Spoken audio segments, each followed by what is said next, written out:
नमस्कार, स्वागत आहे तुमचं वेद मराठी मनाच्या या यूट्यूब चॅनलवर। मराठी माणसाला स्टॉक मार्केटिंग या संकल्पनेबद्दल केव्हापासून जाणे हे आज आपण बघूया। स्टॉक मार्केट, ट्रेडिंग आणि डॉक्टर बाबासाहेब आंबेडकर आजही आपल्या अवतीभोवती अशी बरीच मंडळी आहे की माहितीचा अभाव किंवा अवेअरनेस नसल्यामुळे गुंतवणुकीसाठी शेअर मार्केटचा पर्याय निवडत नाहीत।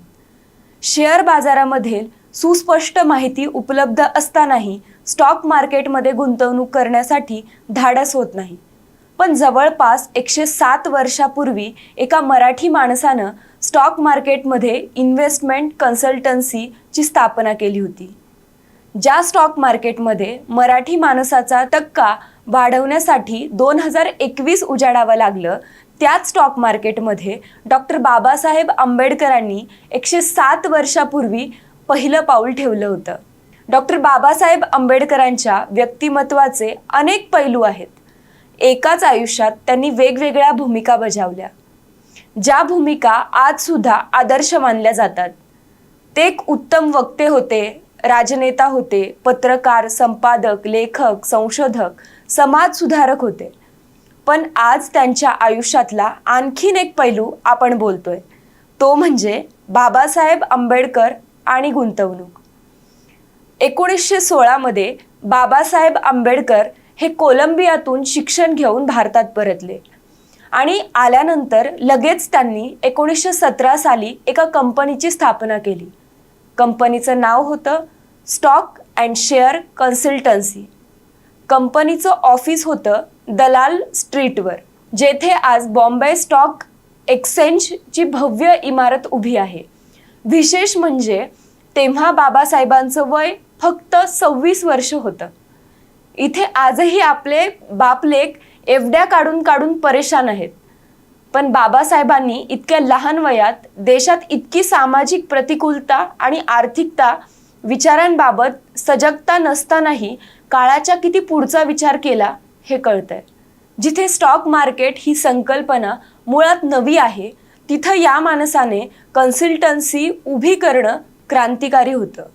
आजच्या काळात स्टार्टअप वगैरे परवलीचे शब्द झालेत, पण 100 वर्षापूर्वी बाबासाहेबांनी एक कंपनी स्थापन केली, तीही शेअर मार्केट संदर्भातली।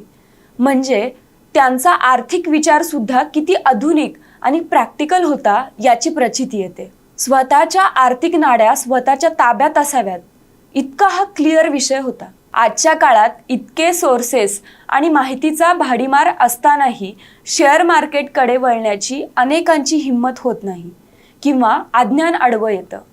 पण सेन्सेक्स, निफ्टी या शब्दांचा जन्म घेण्याच्याही कित्येक वर्ष आधी बाबासाहेबांनी चक्क स्टॉक मार्केट कन्सल्टन्सी कंपनीची स्थापना केली होती।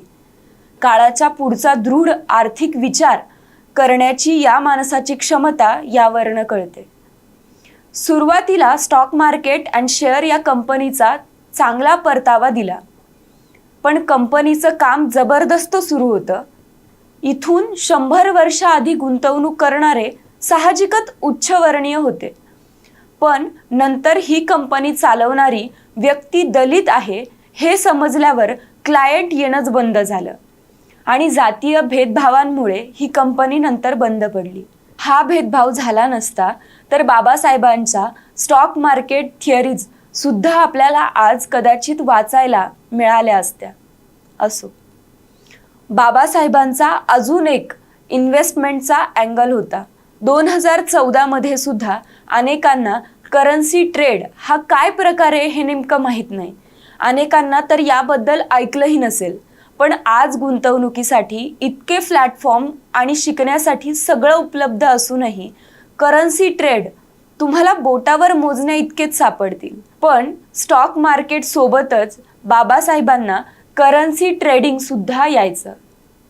एकदा बाबासाहेबांना गुंतवणुकीसाठी पैसे हवे होते, पण ते त्यांच्याकडे नसल्यामुळे त्यांनी त्यांचे पारसी मित्र नवल भांडेंना त्यांच्याकडे 2000 रुपये मागितले। आता तुम्ही म्हणाल, कर्ज काढून गुंतवणूक कोण करतं?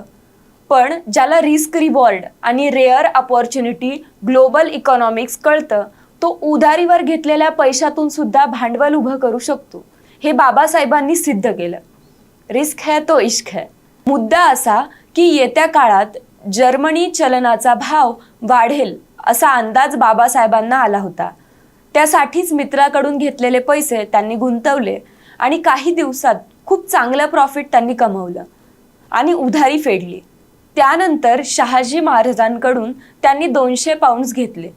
पण यावेळेस रुपयाच्या तुलनेत पाऊंडचा भाव पडल्यामुळे त्यांच्या पदरी निराशा आली.